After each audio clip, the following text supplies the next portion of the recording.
Alright, so welcome to our best practice sharing. So, I requested our sharer for today, si Miss Crazy, to share kung paano niya nabenta yung 8 sale. So, bigla, nagulat na lang tayo, sunod-sunod, ang dami, di ba? So, nung leaders meeting na chick, nagpakwento siya, and I felt na yung ginagawa niya actually is something na magagawa natin lahat. Whether you're a star acer or bright acer, baguhan ka pa lang or rookie. No, ang maganda sa practice is crazy.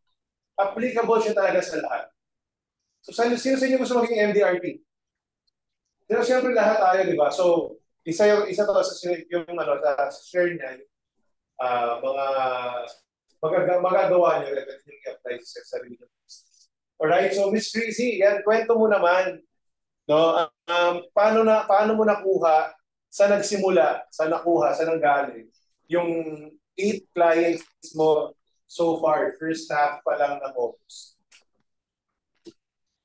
Okay, paano ko ba sabihin? Saan ako magsimula? Anyway, okay. Actually, secretary yon ng aking VIP client. But before that, siguro balikan natin yung balikan natin i-back natin. So, meron akong uh, nirarally sa aking mga advisors dito sa Davao na kumbaga I shared to them how I started my business with AIA even noon-noon pa 11 years ago. So nung time na yon kasi nung nag-start ako wala akong leader, wala akong agency kasi direct ako sa company. So I have to do it on my own. So ganun ang ginagawa ko. So siguro alam natin na I'm connected with the previous life insurance company, which is the John Hancock Life Insurance. And I was able to get or to save all my mga reading materials. And binalikan ko yun. So nakita ko, uy, meron pala akong ganito na ito na yung ginagawa ko noon pa. So nag-produce ako noon and shinare ko sa kanila. So, ang ginawa ko kasi I have to walk the talk. So, hindi pwedeng sasabihin ko sa kanila and then hindi ko gagawin. So, I started when was that? Kukunin ko talaga yung aking ano. So, I started with my points a day checklist or daily habits. So, we started July 30 hanggang yung first week, July 30 to August July 30 3. August. 2 weeks And pa lang siya. then, oo, Oo, nakaka 2 weeks pa lang. So, yun lang. Ang ano kasi doon, may mga activities na dapat gawin. So, ang reason ba't ko siya ginawa, kasi dito sa atin, wala tayong time in, time out. It's not all about i-check ka ng agency or ano. So, parang gauge ko sa sarili ko. Kasi 'di ba pag nagwo-work tayo dito, hindi natin alam na naubos na yung isang araw, wala tayong ginawa at hindi natin alam kung ano bang ginawa ko sa AIA business ko, 'di ba? So with this, itong ginawa kong ganito, parang sa sarili ko lang na parang sukatan na alam ko na on this day, meron akong nagawa for my AIA business. So, yung 20 points, yun yung masabi ko na pag na fulfill ko na yon, pwedeng sabihin ko na ay pwede na akong magpahinga kasi natapos na yung work ko, parang ganun. So yun lang yun, day in, day out. So on the first week, I started mga Wednesday na. So nag-start ako, 4 lang yung points ko. Yung Tuesday, 11. Nung Friday, 29. And then nung Saturday, 8. So mostly during that time, yung parang nagagather ako ng mga names, nagsiset up ako ng appointments, yung mga ganyan. Appointments muna. And then, on the second week, kasi, syempre, yung this week mo na kinakausap na mga na mga prospects, next week mo na yon i-set appointment or on that same week. So, ang nangyari, the second to August 11,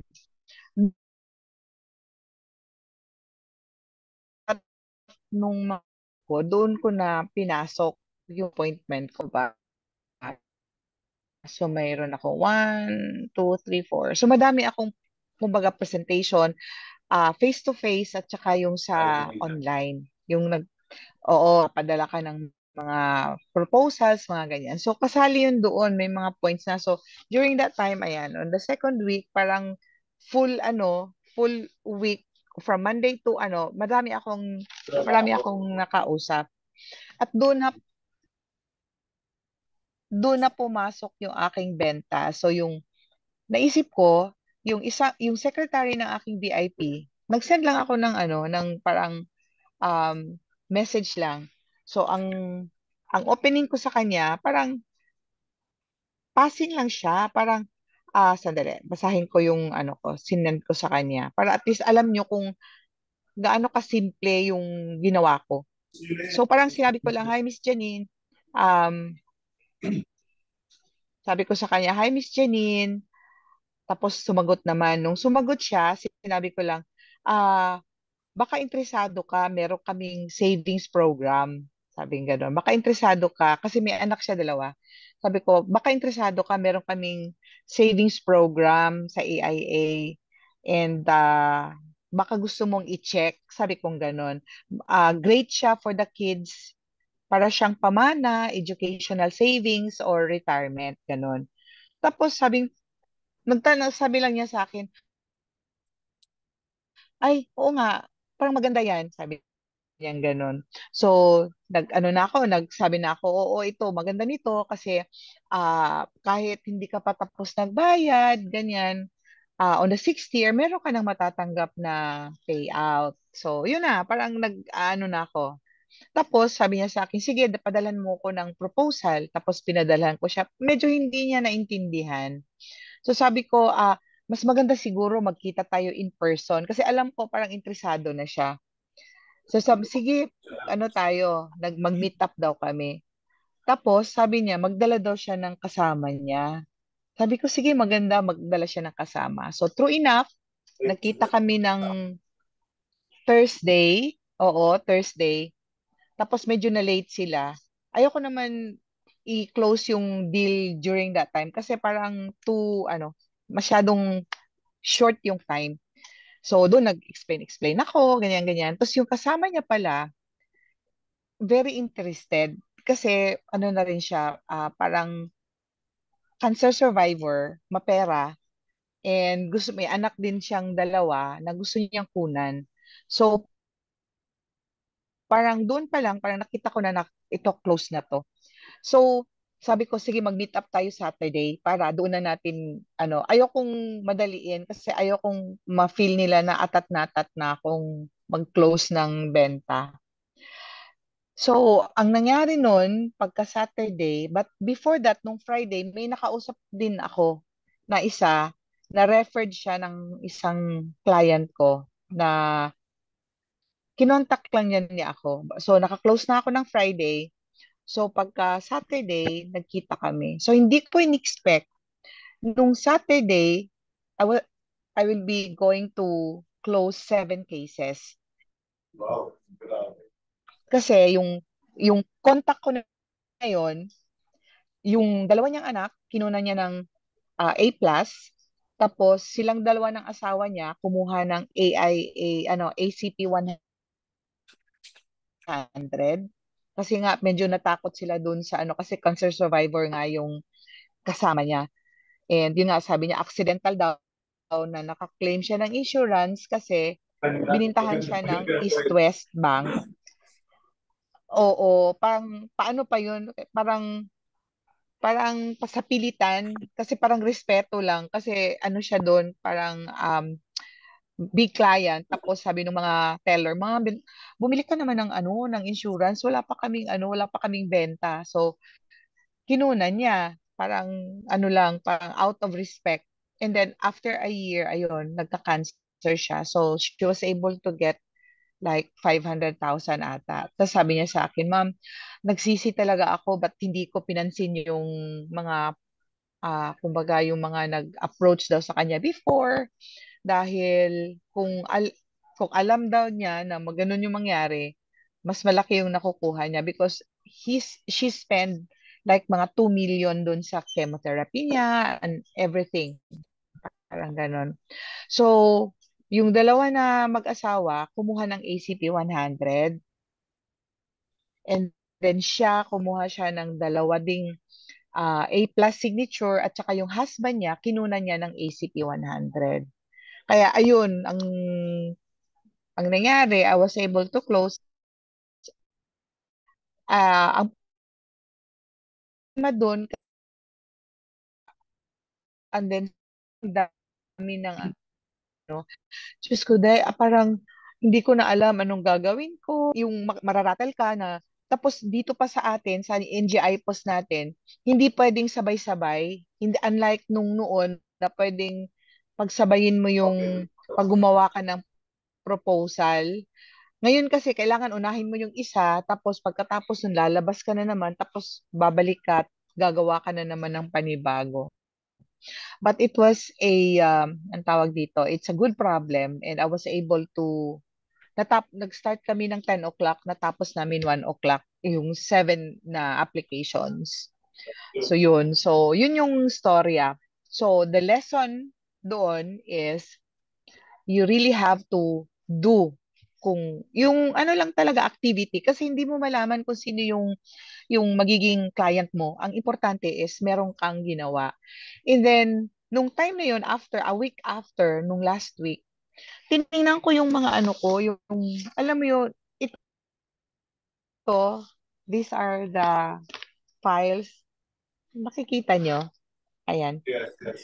Ito yung mga files ko for my daily habits. Ayan. Kasi noon, everyday, nag-o-office ako. And kasi pag nandito ka sa opisina, hindi mo alam kung anong gagawin mo. So meron akong record on a daily basis for my 11 years dito sa AIA. Ang iba siguro natapon ko na, pero ito yung mga ano, chinek ko, nakita ko, oh my God, meron pa ako ditong mga numbers na hindi pa nakabili, pwede ko pang tawagan, sabi kong ganun. So, I mean, like, it really helps. It's not because, minsan kasi pag ni-require tayo sa agency, ni-require tayo ng company, parang feeling natin, ay nako, pabigat yan kasi, di ba, yung parang, bakit nyo kami fino-force? Pero ako kasi, ang isip ko nito, ang feeling ko, it's not for the company, it's for myself. Na at least alam ko na may ginagawa ako na on a daily basis na pwede kong balikan. Ay kaya pala ang dami kong benta nung ano, kasi ang dami kong activities, yung Activity lang parang talaga ganun. eh. Or pwede mong tingnan yung mga ano mo. Okay. Oo, pwede mong tingnan na sabihin mo, bakit wala akong benta nung last month? Tapos nung tiningnan ko yung mga records ko, ay kaya pala kasi wala akong ginagawa. O ito, wala ako. Saan ako nito? Saan ako ganyan? So, it really boils down dito sa record na to. Mapapel ako eh. So, inisip ko, bahala na kayo dyan. Yung mga digital na mga ganyan. Basta ako papel ako. Para at least alam ko, makikita ko siya na isang open mo, ito pala yung ginawa ko last week. Ito yung ginawa ko last week. Ganyan. So, yun lang. Yun yung siguro ma-share ko na magandang nangyari sa aking business. So, Daily yun basis. lang. Kailangan talaga Yun. activity. And then, oo. Oo. May mga tanong ako, no? So actually, so summarize natin ng konti before tayo magtanong pa ng iba. So tama na, ang naka pag-set ng appointment, yung savings approach, no? Yung parang meron kaming savings program. So tapos sabi niya, maganda yan. So siguro, i-dissect natin ng konti. Kung sabi mo kasi savings, simple lang siya eh. Parang mas madaling intindihin. Pag catchy siya, pangalawa, yun nga, hindi siya. Kasi minsan pag-insurance, nakakatakot ka agad eh. Yung sinasabi ko, di ba, yung previous training natin, insurance, mamatay, ganyan. So, takutan. And people don't like talking about it. Doesn't mean hindi siya dapat pag-usapan. Pero parang mas madaling makaset ng appointment kapag something happier. which is savings, ganyan. Kasi nga, True Life nga, and yung mga other companies, they use investment. If you don't want to use investment, kasi hindi talaga siya, malaki yung returns, di ba? Ganon. So, kaya yun, nag-work yung savings. And at the same time, yun nga, biruin mo, ano yan, secretary yun ng super VIP. Hindi pa to VIP client yung pinwento niya. Pero tama, apat ang ginuha. No, yung kaibigan mo na secretary, no, apat ang ginuha. Tapos yung kaibigan niya, tatlo. Kasi may sakit lang yung isa, kaya dapat apat din yung technically kaso siya. Actually, may isa pang coming next month kasi yung isa niyang anak na mga 17 years old, kukunya na din ng yung A+ kasi sabi nung secretary, bakit hindi mo kunan baka daw magtampo, bakit yung dalawa lang ang meron tapos siya wala. So Tama, sabi niya tama. next month na, oo. Sabi niya next month na kasi naubos na daw yung credit limit niya sa credit card. Oh, tama, tama. Thank you for that, Ms. Casey. Tsaka yung biruin mo yun, no? Na-realize ko rin, parang pag 1:2, ikaw, tapos yung client mo, kung may kasamang isa, kaya pa. No, kaya pa yung dalawa, minsan maganda kasi, huwag din sobrang dami kasi baka may magnega dyan, tama yung nalaan. Pero kung 1:2, manageable pa eh. Diba? Pag may dalawa, kaya kong sagutin both eh. So, ang nangyari, sinama lang yung isa na gustuhan din. Parang na-feel mo na sold din siya dun sa presentation. So, bumili. O yun pa, nagkakaintindihan. Pas pag nagustuhan ng isang most likely gusto na isa. Lalo na kung magkasundo sila, di ba? Pag medyo marami actually, yun medyo iwasan natin. Kasi kunyari, kahit isa lang ang negative dyan, maninega lahat. Tapos hindi naman ma-manage. Pero yung dalawa, kaya mong sagutin. O kung meron man kasing nega ng konti, objections naman is be forever objection. Parang sometimes, may question lang sila na hindi sagot. Alright? So thank you very much for that. Any questions? Gusto nyo tanong kay Crazy? So para, about what she did. Ayan. Ano gusto nyo itanong?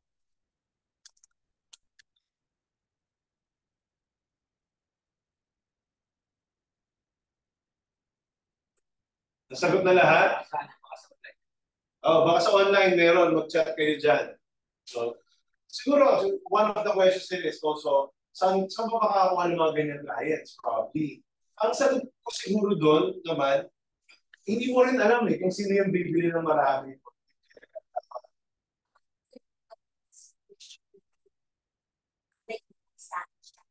Relationship with the clients, hindi pinabayaan. Tama. Diba? So, nababalikan niya. So, yung pinakatali, kung paano natin alagaan yung clients, kahit kung ibababalikan natin pag wala tayo sa mga tilapin na ginawa o dinedma natin sa kasama. Kasi lahat naman ng clients na hindi kumuha yan, hindi ko kalimutan. Nandiyan lang sa fair yan, darating na tayo na pag binalikan tayo na kukuha. Yun, tama yun. Actually, isa yun eh. Isa yun sa, there was one recording din, noong pandemic time pa talaga with this case. Naalala ko paano siya, sobrang highly referable. Yung, one of the, naalala ko yung sharing niya noon, hindi niya maintindihan ba't lagi siyang nire-referan. O lagi siyang nire-refer, diba para gano'n. So nagkaroon tayo ng question and answer. Tapos we figured out, actually share niya yung business ng client niya, gano'n, lagi naman siya punta doon. So, building relationship lang talaga pag may mga, they just do eat together, diba, gano'n. Tsaka ito, yung like, 7 clients ito. No? I also saw and heard from different MDRTs. Karamihan ng presentation nila, like Swiss Chill, pero Swiss Crazy, over lunch and dinner, not coffee shop.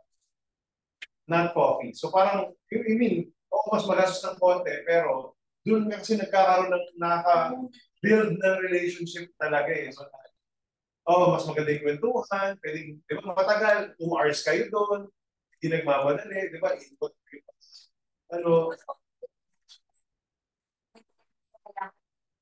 yun. Interesado ka sa pakiusap.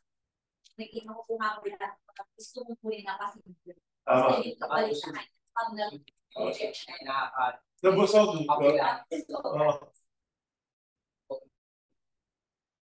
Pag-busog talaga. Oo nga, tama. May psychology. Siyempre, kagaling daw. Psychology, tama yun. Pag-busog, positive. Hindi kasi talaga hindi yung comment sa iba eh. So, when they meet, ano talaga, dito, lunch talaga. Again, it's not always face-to-face, sama pwede naman online. Marami rin tayo successful na via Zoom lang sa mag-client. Pero, yun kasi very formal ang pagkakaset ng appointment, no? Like si Neil, talagang formal yung pagkakaset ng appointment. Pero kung more on kwentuhan muna, sabi nga ni, di ka rin hindi nahalata, nagpapakind ka na, yun talagang over lunch talaga, you eat out, di ba? Alright, so pala si Miss Tracy. With that, thank you for that.